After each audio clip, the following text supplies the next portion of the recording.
은혜스러운 찬양 감사합니다. 오늘 찬양 제목이 오늘 함께 나누려고 하는 말씀과 아주 맞는 제목이다라고 생각합니다. 12월은 크리스마스가 있는 계절이죠. 하나님께서 우리를 죄에서 구하기 위해서 사람이 되신 날이 크리스마스 아닙니다. 사람이 되셔서 우리의 죄를 담당하셨습니다. 여러분, 이렇게 비록 마스크를 하고 있지만 이렇게 대면해서 예배를 드릴 수 있도록 허락하신 주님께 감사를 드립니다. 여러 가지 사정으로 이 자리에 오지 못하시고 가정에서 영상으로 예배드리는 우리 성도 여러분, 주님께서 여러분 축복하시고 또 건강하게 지켜주시기를 기도드립니다. 오늘 저는 출애굽기에 있는 말씀을 함께 나누면서 함께 은혜를 받고자 합니다. 보통 우리가 성경 읽기는 언제 시작을 합니까? 성경 읽기 결심은 새해 성경 읽기 결심을 하죠. 창세기부터 읽기 시작을 합니다. 12월을 되면 이제 요한계시록까지 읽는 것이 보통 우리가 갖고 있는 스케줄입니다. 그런데 어떻습니까? 잘 되나요? 예, 저도 많은 실패를 했습니다. 오늘 그래서 저는 12월에 창세기부터 1월달 창세기부터 읽기 시작하지 말고 12월에 출애굽기를 읽기 시작하면 어떨까라는 생각을 해봤습니다. 우리 한 번쯤은 우리 전통적으로 하던 것을 벗어나서 출애굽기를 읽기 시작을 한다면 좋겠다라는 생각을 들었습니다. 출애굽기는 구원의 모든 개념이 정리된 구원의 모든 개념을 출애굽기로부터 시작을 합니다. 탄생하신 예수 그리스도는 십자가에서 죽으시죠. 유월절 어린 양으로서 죽으셨습니다. 이스라엘이 유월절을 지키고 애굽에서 나온 것처럼 홍해를 건너서 시내산에 간 것처럼 우리를 이 구원의 개념을 구원을 이해하도록 하신 것입니다. 오늘 저는 특별히 출애굽기 3장과 4장에 나와 있는 하나님이 모세를 부르신 이 사건을 통해서 함께 은혜를 받고자 합니다. 출애굽기라는 책을 이제 읽기 시작하신다면, 제가 드리는 간단한 설명을 먼저 들으신다면 아마 내일부터 이제 12월을 한 달 동안 출애굽기 읽기가 아주 수월해질 거라고 생각을 합니다. 출애굽기는 방금 말씀하신 것처럼 구속의 책, 구원에 관한 책입니다. 하나님이 어떤 분이신가, 하나님의 승리, 하나님의 권능, 하나님의 그런 행동이 드러나 있는 책입니다. 여기에 중요하게 또 우리가 생각할 것은 부르심 받은 사람이 등장합니다. 오늘 설교 말씀이 여기에 들어 있습니다. 부름 받은 사람, 한번 여러분 읽으시면서 누가 부름을 받았는가 한번 보시면 모세가 있을 것입니다. 또 아론이 있고요. 또 여러 사람들이 등장합니다. 그리고 종살이했던, 노예로 살았던 몇 해도 아니고 430년간 노예로 살았던 이스라엘 백성들이 드디어 국가를 이루는 그 과정들을 볼 수가 있습니다. 오늘 출애굽기에 3장 1절부터 11절까지에 나와 있는 이 본문의 말씀을 제가 세 가지로 생각해 봤습니다. 첫 번째는 이 말씀을 통해서 우리에게 일어난 모든 일들은 우리를 하나님께로 인도하는 기회가 된다라는 것을 생각했고요. 두 번째는 우리가 하나님을 만났을 때 우리가 누구인지, 우리의 삶의 목적을 알게 된다라고 봤습니다. 마지막으로는 우리 모두가 다 하나님의 부르심을 받은 사람이다라는 것을 생각했습니다. 오늘 말씀을 들으시면서 우리 함께 이 주제들을 같이 따라가면 좋겠다라는 생각이 들었습니다. 자, 우리의 기회를 주신 하나님, 1절부터 한번 3절을 같이 읽어볼까요? 한번 우리가 읽었지만 다시 한번 읽겠습니다. 모세가 그 장인 미디안 제사장 이드로의 양떼를 치더니 그 떼를 광야 서쪽으로 인도하여 하나님의 산 호렙에 이르매 여호와의 사자가 떨기나무 가운데로부터 나오는 불꽃 안에서 그에게 나타나시니라. 그가 보니 떨기나무에 불이 붙었으나 그 떨기나무가 사라지지 아니하는지라. 이에 모세가 이르되 내가 돌이켜 가서 이 큰 광경을 보리라. 떨기나무가 어찌하여 타지 않은고 하니, 이때 이렇게 3절까지의 내용이 있습니다. 광야에서 가끔 이렇게 불이 붙습니다. 건불이나 마른 나무까지. 너무나도 뜨거운 비가 내리지 않는 이 중동 지방의 광야에서는 가끔씩, 흔하지는 않지만 가끔씩 일어나는 그 일이 건불이나 이런 마른 나무까지 불이 붙는 것입니다. 그렇지만 이 불꽃은 다른 일반적인 불꽃과 같지 않았습니다. 어떻습니까? 불꽃이 붙으면 곧 타서 없어지고 말죠. 그런데 이번에는 떨기나무가 그대로 있는 거예요. 이상하다 생각하며 떨기나무에 가까이 갑니다. 4절에 보면 그때 여호와께서 그가 보려고 돌이켜 오는 것을 보신지라 하나님이 떨기나무 가운데서 그를 불러 이르시되 모세야 모세야 하시매 그가 이르되 내가 여기 있나이다. 하나님이 이르시되 이리로 가까이 오지 말라. 내가 선 곳은 거룩한 땅이니 내 반에서 신을 벗으라. 불붙는 떨기나무 가시로 모세의 관심을 이끄시고, 그리고 나서 그가 가까이 올 때 모세에게 말씀하셨던 내용이 등장을 합니다. 이 내용을 곰곰이 생각해 보면 때때로 우리가 당하는 이상한 일, 때때로 이해할 수 없는 어떤 상황이 우리로 하여금 주님을 만나게 하고 그리고 우리의 삶에 전환기가 되게 한다라는 사실을 생각할 수 있습니다. 그런 말이 있지 않습니까? 위기는 기회라는 말처럼 네가 이해할 수 없는 어떤 상황이 그것 때문에 힘들고 어렵고 때때로 두려워하고 염려했지만 그 위기가 우리를 하나님을 만나게 한다면 그것은 분명히 기회입니다. 어떻습니까? 올 한 해 여러분 지내시면서 정말 2020년은 우리가 코로나와 함께 지낸 그런 정말 특별한 해입니다.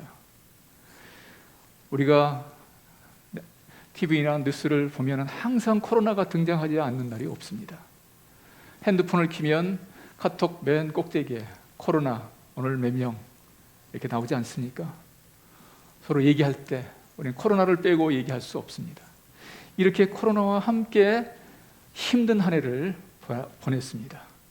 우리나라뿐 아니라 전 세계가 이 코로나의 수렁에서 아직도 헤어나지 못하고 점점점 더 심해져 정말 백신이 빨리 나오기만을 손꼽아 기다리고 있는 그런 상황입니다.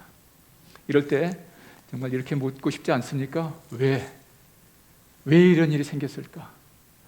처음 코로나가 생겼을 때 어떤 분들은 이 코로나는 뭐 때문에 생겼다, 아니면 누가 했다, 아니면 누구 때문이야, 이렇게 했지만 아무 쓸데없는 이야기였습니다. 오히려 이런 상황에 하나님의 백성들은 무엇을 할까? 왜라는 말보다 우리가 뭘 할 수 있을까라고 생각해 보려는 것이 더 중요한 일이라고 했습니다. 지난 11월 달은 우리가 거의 21일 동안 밤마다 기도에 참석을 해서 정말 코로나로 인해서 우리가 침체되었던 우리의 영성을 조금이라도 회복할 수 있는 시간을 가졌습니다. 여러분 많은 은혜를 받으셨죠? 저도 집에서 이 다니엘 기도회를 밤마다 참석을 하면서 정말 말할 수 없는 많은 은혜를 받았습니다. 그분들의 삶 속에 역사하신 그 하나님이 동일하게 우리의 삶 속에서 역사하셨고 역사하실 분이라고 생각을 하니까 힘이 났습니다. 많은 분들이 간증 가운데 이런 말을 했습니다. 정말 아무런 준비가 없이 갑작스럽게 엄청난 일을 당하고 나서 정말 힘들었다고, 암으로, 질병으로, 때때로 사고로, 시합의 실패로, 목회의 어려움으로 아주 힘든 시간을 겪었다 그렇게 했습니다. 몇몇 분은 그렇게 말씀하시더군요. 하나님, 제게 왜 이러세요? 그 말이 제 마음에 꽂혔습니다. 정말 나도 그렇게 한번 외치고 싶다라는 그런 마음이 드는 분이 혹시 있으신가요? 하나님, 왜 이러세요? 이런 말 우리가 하지 않지만, 그러나 어떤 상황에서는 그런 말 한번 하고 싶은, 실제로 했을 수도 있는 그런 말입니다. 그만큼 삶이 힘들고 쉽지 않고 또 평탄하지 않았다는 것을 보여줍니다. 그런데 마지막에 나온 그 간증하시는 강사 한 분이 그렇게 고백을 했어요. 내가 일을 지나면서 내가 알게 된 것 한 가지가 있다. 하나님은 오르시다. 하나님은 언제든지 오르십니다. 그분이 행하신 일은 지금은 이해하지 못하고 지금은 알지 못하지만, 그러나 조만간에, 아니면 조금 더 지나서 그 이유를 알게 된다고 했습니다. 2020년 아마도 이 특별한 상황이 이제 연말까지 갈 뿐 아니라 내년도 계속 갈 거라고 합니다. 우리 각자의 삶 가운데 코로나로 어려움을 겪고 있고, 또 다른 이 일과 관련된 일로 인해서 또 어떤 일로 큰 어려움과 혼란스러운 상황을 계속 맞이하고 있는 분도 있을 것으로 생각합니다. 그러나 분명한 한 가지, 이 어려움이 우리가 주님께 우리를 향하게 할 수 있다면 이것은 분명한 놀라운 기회입니다. 두 번째, 우리가 말했던 것처럼 두 번째 제지는 우리가 주님을 만나면 우리의 삶의 목적을 알게 된다는 것입니다. 모세를 다시 한번 생각해 볼까요? 출애굽기 1장과 2장의 내용에는 모세의 출생에 관한 내용이 나옵니다. 모세가 태어났을 때 이집트는, 애굽은 아주 특별한 상황이었습니다. 이스라엘 민족 가운데 남자아이가 태어나면 다 죽이는 무시무시한 상황 한가운데 모세가 태어났습니다. 왜 모세가 그 시간에 태어나야만 했을까? 모든 것은 이유가 있지 않습니까? 그 전에, 아니면 그 이후에 태어날 수도 있는데, 모세는 그 재앙의, 그 위험의 한가운데 태어났습니다. 그런데 어떤 일이 생겼습니까? 그 위기가 역전하여 새로운 일이 생겼습니다. 이스라엘 종살이하는 그 가정에서 벗어나서 갑작스럽게 왕궁에서 사는 반전이 일어난 거죠. 이것만 보면 참 놀라운, 성공적인 한 사건이 일어난 것처럼 보입니다. 그를 건져줬던 이집트인, 애굽인 어머니는 그의 이름을 모세라고 이름을 줬습니다. 모세라는 말은 물에서 건져냈다라는 뜻이거든요. 건져냈다, 물에서 건져냈다라는 뜻으로 모세라는 이름을 지어줬죠. 우리가 잘 알고 있는 대로 곧 그 아이는, 어린 모세는 친어머니에게 맡겨집니다. 돌보는 유모처럼 친어머니에게 맡겨졌을 때 친어머니는 모세에게 젖을 먹이면서 계속 말을 걸었지 않겠습니까? 우리가 성경을 읽을 때 가능성 있는 상상력을 해보면 성경의 내용들이 살아나기 시작을 합니다. 아마 생각해 보십시오. 모세, 자기가 낳은 아이를 다시 기르면서, 그런데 어느 날 이 아이는 공주의 아들이 됐습니다. 그 어머니는 어떻게 했겠습니까? 그 아이에게 너는 모세다. 너는 이스라엘 사람이다. 너는 하나님의 백성이다.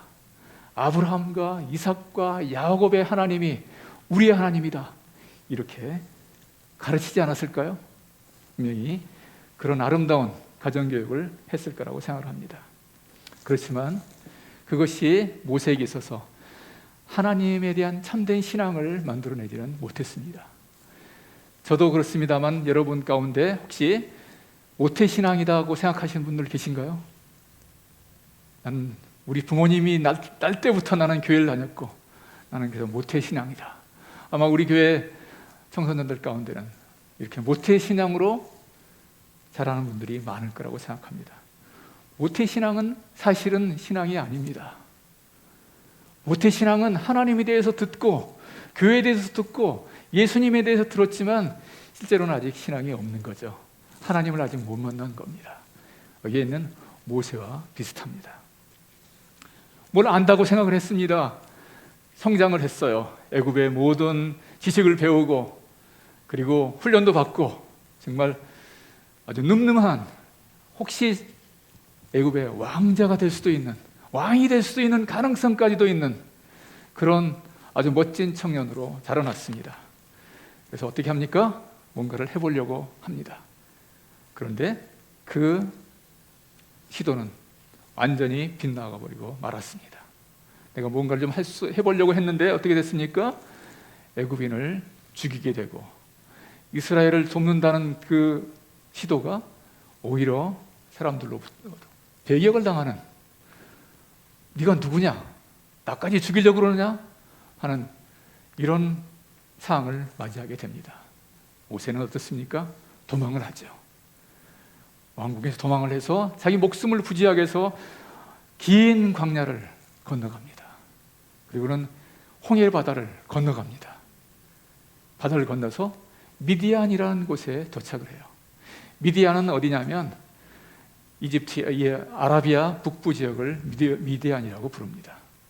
실제로 전통적으로 오랫동안 미디안 땅은 어떤 땅이냐면 우리가 알고 있는 시나이 반도의 건너편에 있는 아라비아 북부 지역을 미디안이라고 부릅니다. 거기까지 도망을 갔습니다. 이제 도망을 가서 정말 죽을 것 같았는데 죽지 않고 살았어요. 한 아주 높은 지세 높은 이드로의 제사장 이드로의 가정에서 그를 줬습니다. 딸을 사위로 아내로 줘서 이제 가정을 꾸리게 됐습니다. 이제 어떻습니까? 안정된 가정, 이제 영향력 있는 장인어른 밑에서 양을 칩니다. 안정된 생활을 하기 시작했습니다. 자녀들도 생겼습니다. 이제는 광야 생활도 점점 익숙해졌습니다. 10년, 20년, 30년, 40년 이제 광야에서 살아가는 법을 배웠습니다. 이제 이만하면 이제 그냥 살면 됐겠다라고 생각하는 어느 날 이 사건이 일어났습니다. 하나님이 그의 삶에 개입하기 시작했습니다. 그리고 엄청난 말을 하기 시작했습니다. 하나님을 이렇게 만나기 전까지 모세는 진짜로 하나님을 몰랐습니다. 하나님을 만나자마자 하나님은 그에게 제일 먼저 무슨 말을 하시기 전에 당신이 누구신지, 하나님 자신이 누구신지를 말씀하십니다. 6절 보면 이렇게 말씀하고 계시죠. 6절 또 이르시되 나는 내 조상의 하나님이니 아브라함의 하나님, 이삭의 하나님, 야곱의 하나님이니라. 모세가 하나님 뵙기를 두려워하여 얼굴을 가리매. 한번 거기만 읽어볼까요? 나는 내 조상의 하나님이니, 시작. 나는 내 조상의 하나님이니 아브라함의 하나님, 이삭의 하나님, 야곱의 하나님이니라. 하나님은 자기 스스로를 이렇게 계시하셨습니다. 귀로만 들었던 그 하나님을 이제 만난 것입니다. 하나님을 만나자마자, 하나님을 알게 되자마자 하나님은 지체하지 않고 그에게 모세를 향한, 모세의 삶에 대한 목표, 그가 이 땅에 왜 이 땅에 태어나게 됐는지, 그가 이 땅에 살면서 해야 할 일이 무엇인가를 보여주었습니다. 그것은 하나님 마음속에 오랫동안 간직했던 것, 하나님 안에 있는 것들을 모세에게 알려줬습니다. 여호와께서 이르시되 내가 애굽에 있는 내 백성의 고통을 분명히 보고 그들의 감적자로 말미암아 부르짖음을 듣고 그 근심을 알고 내가 내려가서 그들을 애굽인의 손에서 건져내고 그들을 그 땅에서 인도하여 젖과 꿀이 흐르는 그 땅으로 데려가러 하노라. 이렇게 말씀했습니다. 우리는 어떻습니까? 오늘 이 본문의 말씀처럼 우리가 하나님을 만나면 하나님이 어떤 분인지를 알게 되는 것이죠. 우리가 예수 그리스도를 만나는 순간 예수 그리스도가 어떤 분인지 알게 됩니다. 세상의 많은 사람들도 예수 그리스도를 안다고 생각하고 있습니다. 여러 가지 방법으로 압니다. 어떤 성경에 나온 대로 위대한 인물로 아는 사람도 있고, 그러나 그것은 진짜로 아는 것이 아닙니다.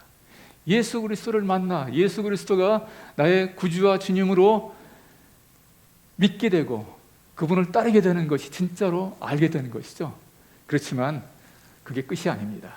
우리는 예수 그리스도를 더 깊이 알아야 됩니다. 삶의 경험을 통해서 그분은 우리의 주인이시고 우리의 영원한 생명이시고 위험할 때 피할 바위가 되시고, 그리고 우리의 모든 율법의 완성이 되시고, 예수 그리스도는 나의 왕이시고 나의 제사장이시고, 예수 그리스도는 말씀이시고 예수 그리스도는 진리이시고, 도마가 고백했던 것처럼 예수 그리스도는 나의 주, 나의 하나님. 이렇게 계속해서 예수 그리스도를 알아가야 됩니다. 정말 예수 그리스도는 우리의 본질적인 것이고 우리의 모든 것입니다. 신앙생활의 모든 것들을 다 잃어버리다 하더라도 우리가 예수 그리스도를 잃어버리지 않고 그분을 붙들고 있다면 사실은 모든 것들이 다 회복될 것입니다. 그러나 거꾸로 만약 많은 신앙생활에 많은 것들을 갖고 있지만 만약 우리가 예수 그리스도를 잃어버린다면 우리는 아무것도 없는 것입니다. 그래서 최근에 제가 강의를 하나 들었는데요, 영락교회 목사님이 코로나19에 관한 강의를 하시면서 이렇게 말씀하신 것을 들었습니다. 코로나19는 교회가 가지고 있는 모든 것들을 빼앗아 가버리고 있다. 정말 성도의 교제가 얼마나 중요합니까? 한 자리에 만나서 정말 서로 격려하고 위로하고 기도하고 서로 어루만지고 부둥켜 안고 이렇게 해야 되지 않습니까? 그걸 뺏어가 버렸다. 우리가 이렇게 다행히도 오늘은 이렇게 모여서 예배를 드릴 수 있지만 어떤 때 한때 우리가 교회당에서 모여서 예배도 드릴 수 없는 그런 상황까지도 있었습니다. 교회당이 얼마나 중요합니까?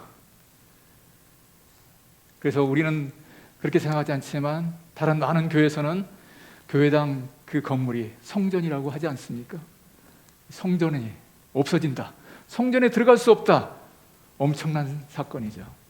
그러나 그렇게 중요한 교회당도 사실은 성전은 아닙니다. 성전은 뭡니까? 저와 여러분, 우리가 성전이죠. 우리가 함께 모였을 때 이것이 성전입니다. 왜 그렇습니까? 예수 그리스도가 여기 계시기 때문에, 그분이 계시기 때문에 성전입니다.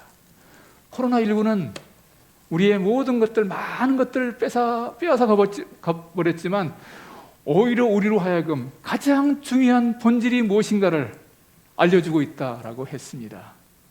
상당히 일리가 있는 말로 동의가 됐습니다.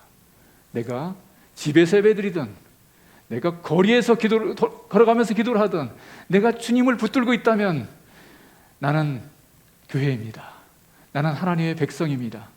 나는 주님과 연결되어 있는 상태로 살 수 있습니다. 이와 똑같은 모습이 초대교회의 모습입니다. 그들은 건물도 없었고 성가대도 없고 또 교회 안에 있는 많은 조직도 아무것도 없었습니다. 그러나 그들에게는 예수 그리스도가 있었습니다. 또한 이 주님을 만나면 이 모세가 경험했던 것처럼 주님의 마음이 어디에 있는지를 알게 됩니다. 여호와께서는 모세에게 그렇게 말씀하셨죠. 내 백성의 고통을 보고, 내 백성의 고통을 보고 있다. 이 땅에서 고통하는 모든 장소마다 주님은 그 고통을 보고 있다라고 생각해도 될 것 같습니다. 그 부르짖음을 듣고 내 백성의 부르짖음을 듣고 있다. 그들의 근심을 알고 있다. 세 가지의 동사가 등장합니다. 보고 있고, 그분은 듣고 계시고, 그분은 알고 계십니다. 이제 내가 애굽인의 손에서 그들을 건져내고 마치 모세를 물속에서 건져내듯이 이제는 모세를 통해서 애굽인들을, 이 이스라엘을 건져내겠다라고 하십니다. 그들을 인도하여 내겠다. 하나님께서 예비한 땅, 그 약속의 땅으로 데려가겠다라고 하셨습니다. 오늘도 주님께서는 이 땅의 모든 고통을 보고 계시고 듣고 계시고 알고 계시고, 그러고서 하나님의 백사람들을 이렇게 세워서 그 장소로, 그곳으로 보내시기 원한다는 사실을 보여주고 있습니다. 이런 부르심, 이 부르심은 모세에게만 주어진 부르심이 아닙니다. 우리 모두는 주님의 일에 부르심을 받았습니다. 9절을 같이 한번 읽어볼까요? 9절과 10절, 11절까지 읽겠습니다. 이제 같이 읽겠습니다. 시작. 이제 가라. 이스라엘 자손의 부르짖음이 내게 달하고 애굽 사람이 그들을 괴롭히는 학대도 내가 보았으니 이제 내가 너를 바로에게 보내어 너에게 내 백성 이스라엘 자손을 애굽에서 인도하여 내게 하리라. 모세가 하나님께 아뢰되 내가 누구이기에 바로에게 가며 이스라엘 자손을 애굽에서 인도하여 내릴까? 지난주 안 목사님 설교 가운데 요한복음 20장 21절에 두려워하고 있는 제자들에게 주님이 오셔서 살롬, 평안을 주셨습니다.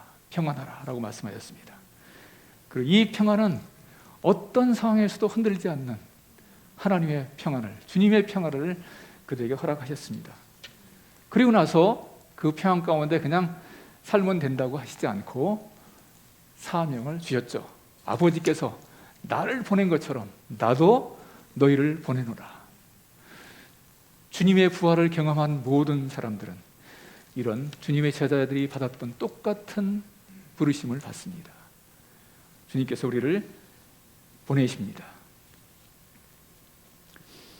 모세는 부르심을 받았을 때 장황하게 그 설명을 하죠. 어떤 설명을 합니까? 내가 이스라엘 백성에 가면 그 백성은 내가 하나님을 만났다는 것을 믿지 않을 것입니다 라고 말했습니다. 그래서 하나님은 어떻게 말했습니까? 그분의 이름을 다시 한번 말합니다. 아브라함과 이삭과 야곱의 하나님이라고 하지 않으시고 나는 내 스스로 있는 자다, 나는 여호와다라고 말씀하셨습니다.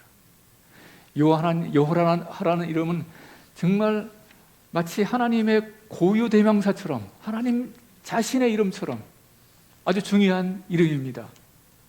사실은 세상에 누구도 그 이름이 정확하게 어떻게 발음을 해야 할지 모를 만큼 모르는 그런 이름입니다. 우리는 여호와라고도 하고 어떤 사람은 야훼라고도 하고, 거기다 또 모음을 어떻게 붙이느냐에 따라서 달라집니다. 그래도 모세는 듣지 않습니다. 그들은 받아들이지 않을 것이고 내가 하는 모든 말을 믿지 않을 것입니다. 나는 능력이 없습니다 라고 말하자, 그러면 너의 지팡이, 목자의 지팡이를 내가 능력의 지팡이로 만들어주겠다라고도 했습니다. 또 어떻습니까? 그래도 모세는 꼼짝도 하지 않습니다. 그래서 그 너의 손을 기적의 손으로 만들어주겠다라고 했습니다. 모세는 움직이지 않습니다. 어떤 변명을 합니까? 사실은 나는 말을 못합니다. 나 말 못하는 사람이에요. 40년 동안 애굽의 언어도 아마도 이스라엘의 언어도 잊어버렸을 것입니다. 누군가의 앞에 나가서 무슨 말을 한다는 것이 그에게는 엄청나게 부담되는 일이었습니다. 더군다나 이스라엘 사람 백성들에게, 더군다나 바로에게 간다는 건 상상할 수도 없는 일이었습니다. 하나님은 계속해서 말씀하십니다. 이 누가 입을 지었느냐? 내가 너에게 할 말을 이어주겠다. 그래도 말을 안 듣고 마지막으로 이렇게 말합니다. 보낼 만한 사람을 보내세요. 왜 나 같은 사람에게 이렇게 하십니까? 마치 하나님, 내게 왜 이러세요? 라고 말하는 것 같습니다. 하나님은 뭐라고 말씀하십니까? 이제는 주님 하나님의 인내도 이제 크게 잘했습니다. 그래서 하시는 말씀이 말씀 대신에 버럭 화를 내셨습니다. 어떻게 화를 내셨는지 모르지만 크게 화를 내시고 나서 크게 소리 질렀습니다. 그러냐? 그러면 말 잘하는 아론이 있지 않느냐? 내가 아론을 너한테 붙여줄게. 너는 아론에게 말해. 그러면 아론은 이스라엘 백성들에게, 바로에게 말할 거야. 이렇게 말씀을 했습니다. 이런 긴 대화가 끝난 다음에 모세는 마지막으로 순종합니다. 힘없이 발걸음을 애굽으로 옮겼습니다. 겨우 작은 소리로 아론에게 말하고, 아론은 바로에게 말하고 이스라엘 장로들에게 말했습니다. 이런 모세. 그러나 잠시 후에 모세는 달라졌습니다. 어떻게 달라집니까? 모세는 9번째, 10번째 재앙을 겪고 나서 하나님을 경험했습니다. 그리고는 바로에게 당당하게 외칩니다. 하나님이 말씀하셨다. 내 백성을 보내라. 이렇게 해서 모세의 부르심은 이어졌습니다. 모세는